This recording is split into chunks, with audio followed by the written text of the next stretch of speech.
Nous allons lire du Nouveau Testament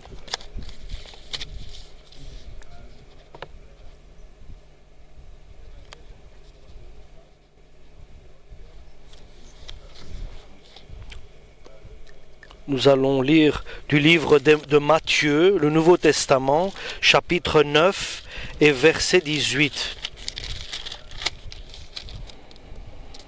Pendant que Jésus leur parlait ainsi, un chef juif arriva, se mit à genoux devant lui et dit : « Ma fille est morte il y a un instant, mais viens, pose ta main sur elle et elle vivra. » Jésus se leva et le suivit avec ses disciples. Une femme qui souffrait de perte de sang depuis 12 ans s'approcha alors de Jésus par derrière et toucha le bord de son vêtement, car elle se disait : « Si je peux seulement toucher son vêtement, je serai guérie. » Jésus se retourna, la vit et déclara : « Courage, ma fille, ta foi t'a guérie. » Et à ce moment même, la femme fut guérie. Jésus arriva à la maison du chef quand il vit les musiciens prêts pour l'enterrement et la foule qui s'agitait bruyamment. Il dit : « Sortez d'ici, car la fillette n'est pas morte, elle dort. » Mais ils se moquèrent de lui. Quand on eut mis la foule dehors, Jésus entra dans la chambre. Il prit la fillette par la main et elle se leva. La nouvelle s'en répandit dans toute cette région. Au moment où Jésus partit de là, 2 aveugles se mirent à le suivre en criant : « Aie pitié de nous, fils de David !» Quand Jésus fut arrivé à la maison, les aveugles s'approchèrent de lui et il leur demanda : « Croyez-vous que je peux faire cela ?» Ils lui répondirent : « Oui, maître. » Alors Jésus leur toucha les yeux et dit : « Dieu vous accorde ce que vous attendez avec foi. » Et leurs yeux purent voir.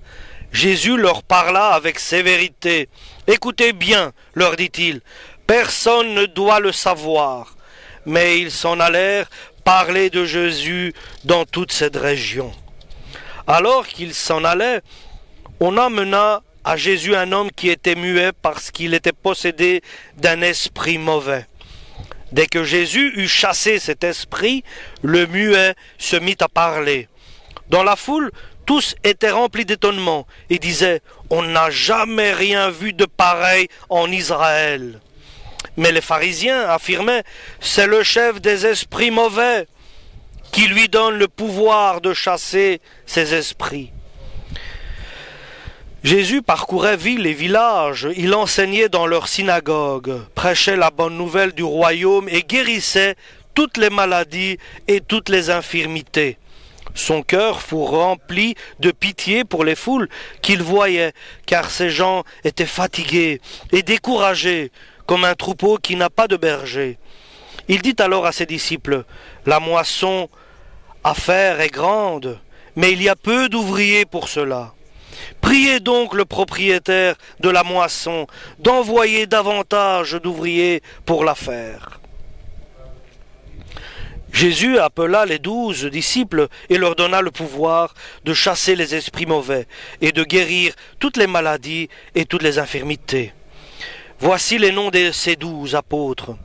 D'abord Simon, surnommé Pierre, et son frère André, Jacques et son frère Jean, tous 2 fils de Zébédée, Philippe et Barthélemy, Thomas et Matthieu, le collecteur d'impôts, Jacques le fils d'Alphée et Thaddée, Simon le nationaliste et Judas Iscariote qui trahit Jésus. Jésus envoya ces 12 hommes en mission avec les instructions suivantes : évitez les régions où habitent les non-juifs et n'entrez dans aucune ville de Samarie. Allez plutôt vers les brebis perdues du peuple d'Israël. En chemin, prêchez et dites : le royaume des cieux s'est approché. Guérissez les malades, rendez la vie aux morts, purifiez les lépreux, chassez les esprits mauvais. Vous avez reçu gratuitement, donnez aussi gratuitement. Ne vous procurez ni or, ni argent, ni monnaie de cuivre à mettre dans vos poches. Ne prenez pas de sac pour le voyage, ni une deuxième chemise. Ne prenez ni chaussures, ni bâton. En effet, l'ouvrier a droit à sa nourriture. Amen pour la parole du Seigneur. Le message de Dieu, de Jésus-Christ, est repentez-vous, car le royaume de Dieu s'est approché de vous.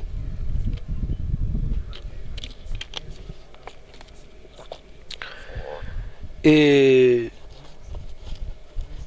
dans son parcours, Jésus guérissait et chassait les mauvais esprits. Jésus était celui qui avait été prophétisé dans l'Ancien Testament. Nous savons que la parole est devenue chair, la parole de Dieu a pris la forme humaine et elle a marché sur la terre par Jésus-Christ, le Nazoréen.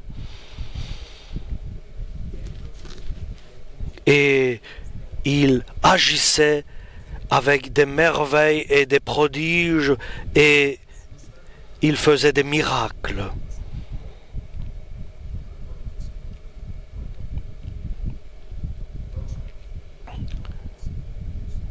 Et les actes de Dieu étaient faits par Jésus-Christ. Et cela n'avait jamais été fait auparavant. Et cela a commencé à se faire lorsque le temps était accompli. Donc le temps était l'heure de Dieu. Il fallait que nous comprenions le temps qui était autour de nous. Et Jésus disait, vous voyez venir le vent du sud, vous comprenez qu'il va faire chaud. Et lorsque le vent vient du nord, et il y a des nuages, vous savez qu'il y aura de la pluie. Donc il disait, vous pouvez saisir l'expression du temps qui va venir. Vous ne pouvez pas comprendre ce qui se passe maintenant pour vous. Les miracles, les guérisons, tout cela ne vous dit rien.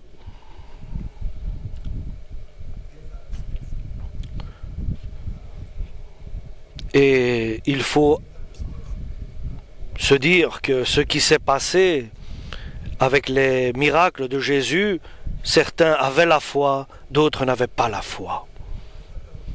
Et ce que Jésus a fait, sur la terre n'avait pas été refait. C'était une première, ce que faisait Jésus. Et notre Seigneur nous confirme, nous certifie, comme à cette époque, à son époque aux disciples, il disait que nous pourrions faire plus que ce qu'il a fait. Alléluia. Mais il faut qu'il y ait des situations bien précises. Pour que Jésus intervienne, que Dieu le Père intervienne, il faut des conditions qu'il faut remplir. Il faut croire à la force du Saint-Esprit. Il faut croire et avoir la foi en Dieu qu'il peut intervenir dans des situations quasiment illogiques et inimaginables et impossibles pour nous, les êtres humains.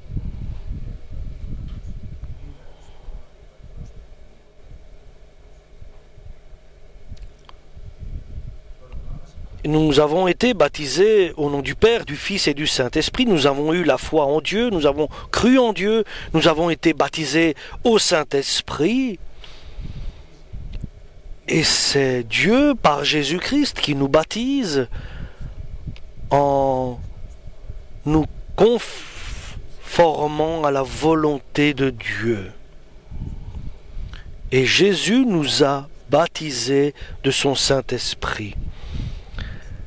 Car sa parole est vraie.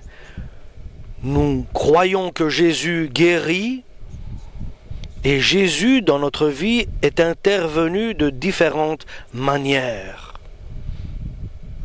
Et maintenant, nous sommes appelés, une fois encore, à croire de tout notre cœur que notre Seigneur Jésus-Christ, dans notre vie, dans notre famille, dans nos familles, dans nos églises, dans notre patrie, il fera de merveilles. Il fera des prodiges. Parce que nous savons que l'homme est toujours menteur, mais Dieu est vrai. Si vous croyez que ce que moi je dis est de moi, vous faites une erreur. Mais si nous croyons que ce que je dis vient de Dieu, alors cela peut arriver. Et Dieu veut nous remuer. Il veut nous remuer pour que nous puissions avoir de la puissance et de la force dans une situation tragique que nous traversons. Dieu peut-il intervenir? Si le temps est accompli, Dieu interviendra. Ce qui est important, c'est que Dieu est fidèle à sa parole. Il ne peut pas se renier. Il ne peut pas renier sa parole. S'il dit, il le fait. Si il dit quelque chose, il l'accomplit. Sa parole est scellée. Et il cherche des hommes pour accomplir ses œuvres, dont le cœur est parfait devant Dieu. Des personnes fidèles. Il y a des personnes qui sont parfaites? Non. Est-ce qu'il y a des cœurs parfaits? Non. Mais Dieu cherche des personnes qui ont la foi parfaite en lui. Voilà, chers frères et sœurs, c'est d'avoir une foi inébranlable, une foi qui ne peut pas être bougée, qui ne peut pas être déplacée, une foi ferme, une foi comme les fondements d'un immeuble, comme les fondements d'une construction. Nous devons avoir une foi pareille. Et nous ne devons pas être désespérés et dans une souffrance de la foi, mais avoir la foi grande et vivante en nous. Bien sûr, nous sommes des pécheurs, nous avons fait des erreurs, nous ne sommes pas bien comportés devant Dieu, nous avons dit des mensonges aussi, tout ce que vous pouvez imaginer, nous l'avons fait. Parce que nous sommes fragiles, nous sommes faibles, nous sommes des êtres humains, nous sommes de l'argile. Nous avons chacun un effort à accomplir. Et nous ne pouvons pas être vainqueurs tout seuls, parce que notre combat n'est pas contre de la chair, contre des hommes, nous battre corps à corps, mais nous avons à combattre contre les esprits mauvais, influents, les mauvaises intentions qu'ils ont en eux, contre le prince de ce monde, contre les démons, les mauvais esprits qui se sont éloignés de Dieu. Et nous n'avons pas affaire contre des hommes surpuissants, mais contre des esprits mauvais. Et ces esprits ont une certaine force. Et Dieu nous donne les armes à combattre ces esprits mauvais. Et nous sommes appelés à avancer sur ce parcours. Ce n'est pas facile, mais Dieu est avec nous. Nous savons que les forces de l'ennemi sont puissantes. Et l'esprit de l'Antichrist va dominer sur la terre. Nous le savons, c'est écrit dans l'Apocalypse. Tu regardes à gauche, tu vois à droite des accusations, des provocations. Nous voyons tout cela sur la terre. Tout cela est contre nous. Nous devons être prudents contre nos enfants, contre nos frères. Et nous cherchons comment aider les autres et nous ne pouvons pas aider. Et nous faiblissons. Et Dieu nous dit, ne faiblis pas, mais aie la foi, garde la foi en moi, car je suis ton Dieu, ton Créateur. Alléluia. Ici, nous avons lu, il y a un prêtre dont son enfant venait de mourir. Il s'est dit, il y a Jésus de Nazareth qui fait des miracles.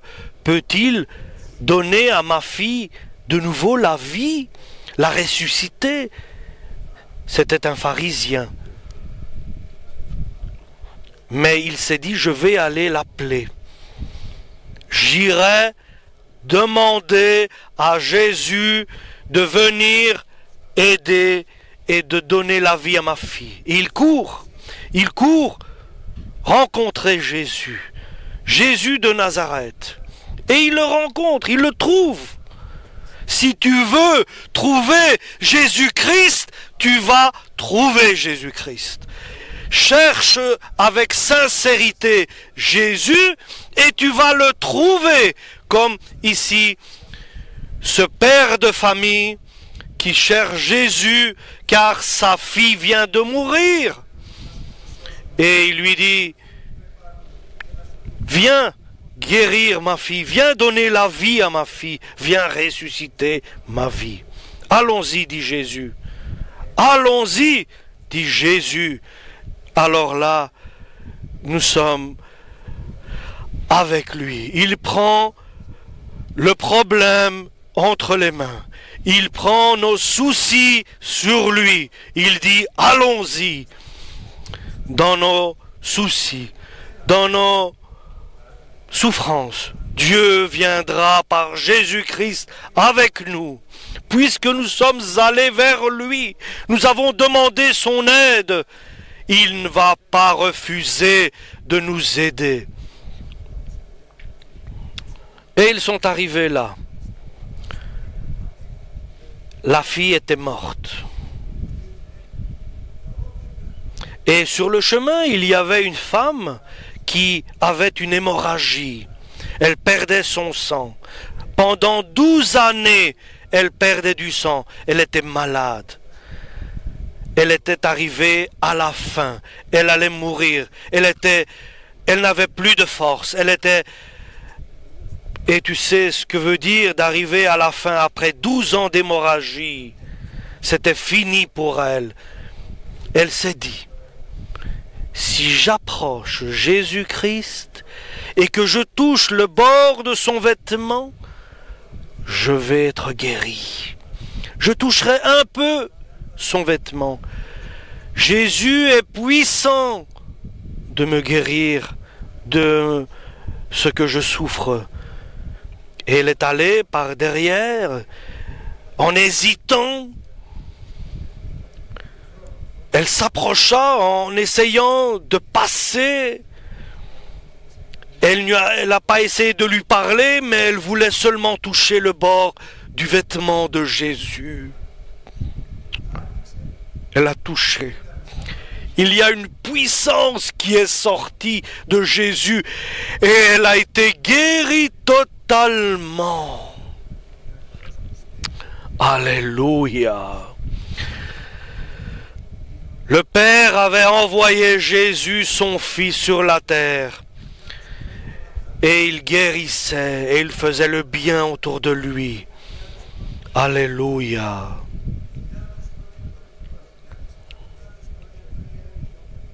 Et nous savons que Dieu avait envoyé aussi des prophètes dans l'Ancien Testament, dans l'ancienne période. Et le temps était venu pour cette femme d'être guérie. Donne-nous cette foi. Alléluia, Seigneur, car nous savons que tu peux tout accomplir. Et quand vient le temps, le moment, tout change.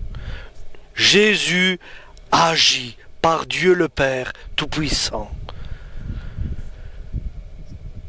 Et Dieu avait un projet, que soit prêcher, annoncer la bonne nouvelle au peuple d'Israël. Et il y avait dans le temple de Salomon, il y avait 2 colonnes. Il y avait 2 colonnes dans le temple de Salomon. Et ce sont des colonnes sur lesquelles nous pouvons nous soutenir. Alléluia.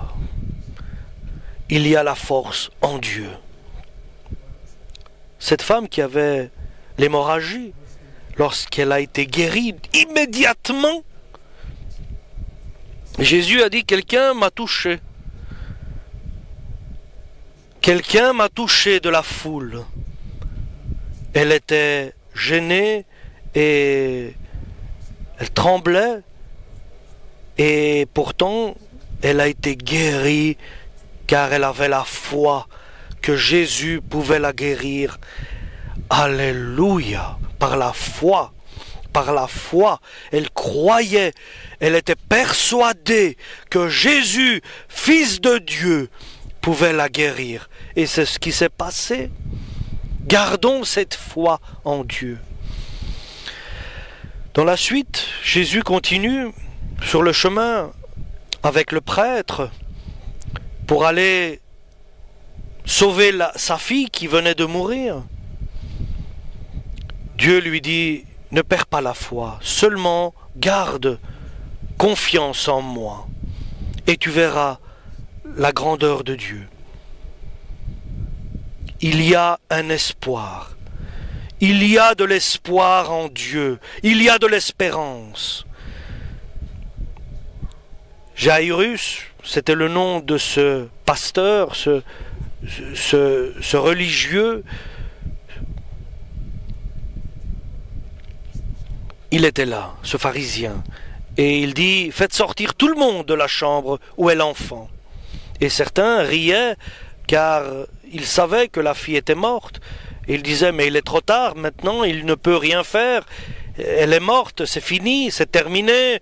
Elle ne peut pas être guérie puisqu'elle est morte. Mais Jésus dit à Jairus, n'aie pas peur. N'aie pas peur. Cela veut dire la foi. Continue à espérer en Dieu, même si tu ne vois pas la solution se réaliser. Si tu perds la foi, tu t'arrêtes. Mais si tu as la foi, tu continues. Garde l'espérance en Dieu et continue à marcher sur le parcours que Dieu a mis dans notre vie. Alléluia. Nous allons continuer à appeler Dieu notre Seigneur et Jésus-Christ notre aide et l'Esprit Saint notre ami. Alléluia. Et tout simplement Jésus est allé. Il a dit une parole. Il a pris la main de la fille. Il l'a levée et lui a dit « Lève-toi ». Elle s'est levée. Elle avait 12 ans. Elle a été ressuscitée. Il a donné la fille à son père. Plus tard, plus loin, nous voyons 2 aveugles qui rencontrent Jésus-Christ et qui crient « Aie pitié de nous, fils de David! Aie pitié de nous, nous sommes aveugles !» Jésus est entré dans une maison. Eux étaient là avec Jésus. Ils le suivaient, Jésus. Ils sont arrivés à la maison où était Jésus et lui disent de nouveau « Aie pitié de nous !» Et Jésus leur dit « Croyez-vous que je peux vous guérir ?» Et ils disent « Bien sûr, nous le croyons !» Nous devons avoir cela dans notre esprit, chers frères et sœurs. Nous savons Nous sommes persuadés que Jésus peut guérir et peut intervenir dans chaque situation désespérante, dans chaque situation tragique. Il dit, que voulez-vous que je fasse? Ils disent que nous retrouvions la vue. Il a touché leurs yeux et leurs yeux se sont ouverts. Ils ont pu voir. Ils n'étaient plus aveugles. Alléluia! Ayons cette foi. Prenons ces exemples qui se sont réalisés comme un point de référence, comme un exemple de référence dans notre vie. Alléluia! Gardons la foi en Dieu. Est-ce que l'aveugle peut-il voir? Bien sûr, il peut. Un jour, Dieu m'a montré quelque chose et je l'ai expliqué à quelques personnes. Et je leur ai expliqué et ils n'ont pas cru à ce que je leur disais. Est-ce que tu peux, toi, ouvrir les yeux des aveugles? J'ai dit non, parce que je leur expliquais certaines choses et ils ne pouvaient pas les comprendre. Moi, je ne peux pas, mais Jésus peut ouvrir l'esprit et les yeux de ceux qui ne comprennent pas. Dieu ne peut pas intervenir sur ceux qui acceptent le diable.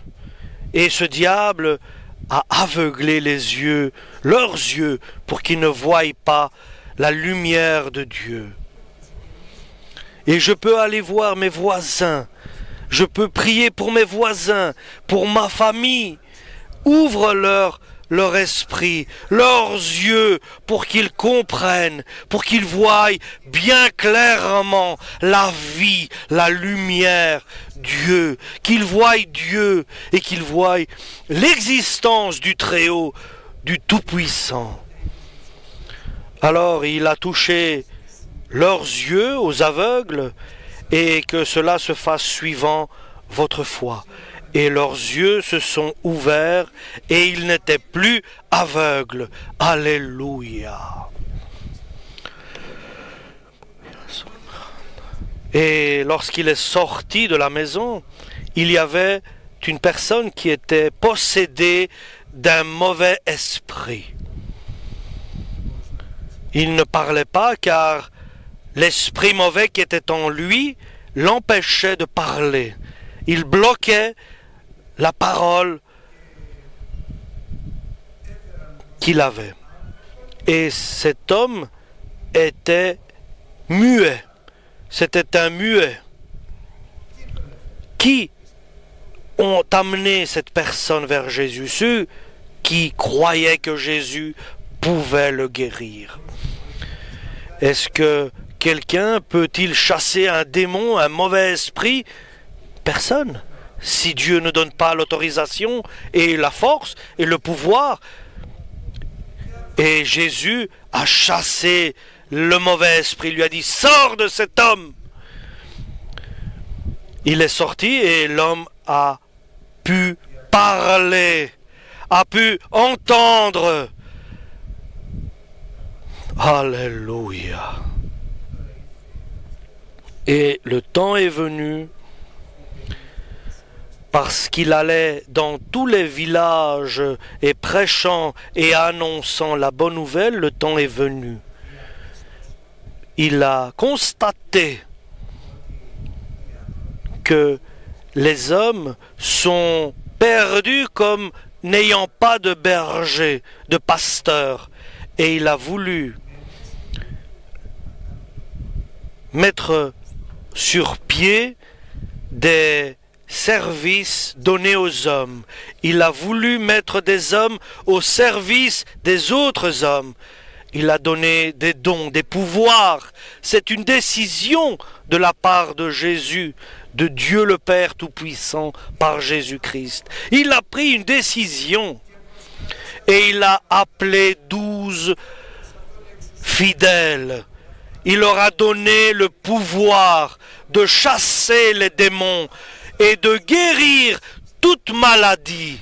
C'est la décision de Jésus, car le temps était venu de choisir les apôtres.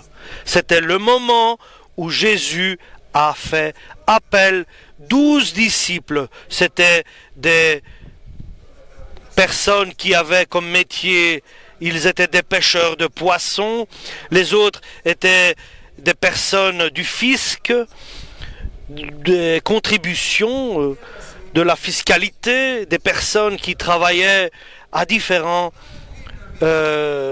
travaux.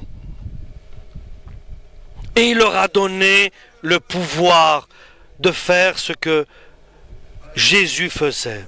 Il faut que l'œuvre continue. Personne ne peut arrêter l'œuvre. Et celui qui essaye d'arrêter l'œuvre, le Seigneur enlève cet obstacle. C'est lui qui est le premier et le dernier. Il est l'alpha et l'oméga. Il est la puissance de Dieu.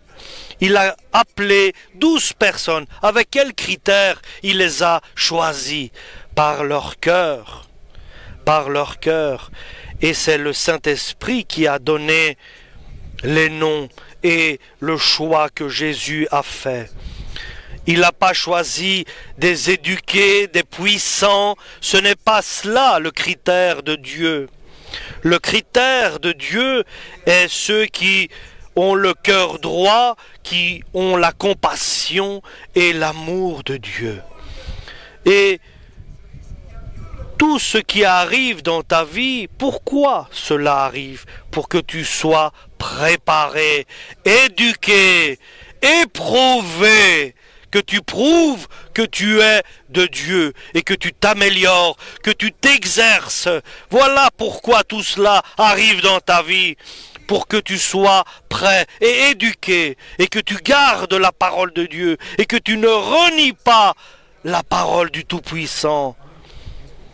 Tu as peut-être une petite force, mais Dieu dans cette petite force se révèle puissant en toi. Et Dieu nous appelle, nous invite à prendre une décision ferme, de garder sa parole et de ne pas renier sa volonté. Quoi que je décide, quoi que je pense, je dois le soutenir par la parole de Dieu. Quoi que ce soit, il doit être approuvé par la parole de Dieu. Et ce qui n'est pas conforme à la parole de Dieu, je dois le rejeter, je dois l'annuler, je dois l'arrêter. Oui, nous allons passer des moments difficiles, nous allons être soumis à des accusations, mais nous avons pris une décision, c'est de mettre en pratique la parole de Dieu. Jusqu'au jour où il viendra nous chercher, nous appeler du ciel. Alléluia! Nous allons rester fidèles à notre Dieu, à notre Créateur. Alléluia! C'est lui qui nous a donné la vie. C'est lui qui nous a appelés, qui nous a invités à vivre éternellement avec lui dans la Nouvelle Jérusalem. Et nous voulons être avec lui éternellement. Aide-nous, Seigneur, à faire ta volonté. Nous sommes faibles, nous sommes sans force, sans ressources. Mais toi, tu es la source de la puissance. Et avec toi, nous sommes forts, nous sommes puissants. Alléluia. Et Jésus a envoyé les 12 apôtres pour une mission. Et les apôtres ont accompli leur mission. Alléluia. Et le temps est venu où eux vont continuer l'œuvre de Jésus-Christ, notre Dieu. Et aujourd'hui, les jours que nous traversons sont des jours de préparation. Nous allons nous tenir devant Dieu, car l'œuvre de Dieu continue. Nous sommes sur les traces de Dieu, de Jésus-Christ. Nous continuons l'œuvre de Dieu par la foi. Et nous sommes fidèles. Aujourd'hui est un jour propice, est un jour où nous confessons que Jésus est notre Seigneur et nous avons la foi et que Jésus est ressuscité et il est à la droite du Père et il transmet nos prières. Alléluia. Et nous suivons Jésus. Et le Saint-Esprit nous dirige, nous guide. Il est avec nous sur la terre. Il est en nous. Alléluia. Nous voulons supporter les autres avec amour. Et Dieu nous envoie là où il faut que nous allions. C'est Dieu qui gère notre vie. Aide-nous, Seigneur, à faire ta volonté quotidiennement. Demandons à Dieu de l'aide. Demandons à Dieu qu'il soit avec nous, qu'il nous renforce, qu'il nous donne sa puissance, qu'il nous donne de la foi, comme les apôtres ont demandé. Augmente notre foi, Jésus. Oui, augmente notre foi, à nous tous, sans exception. Donne-nous plus de foi, à nous tous. Alléluia. Nous avons besoin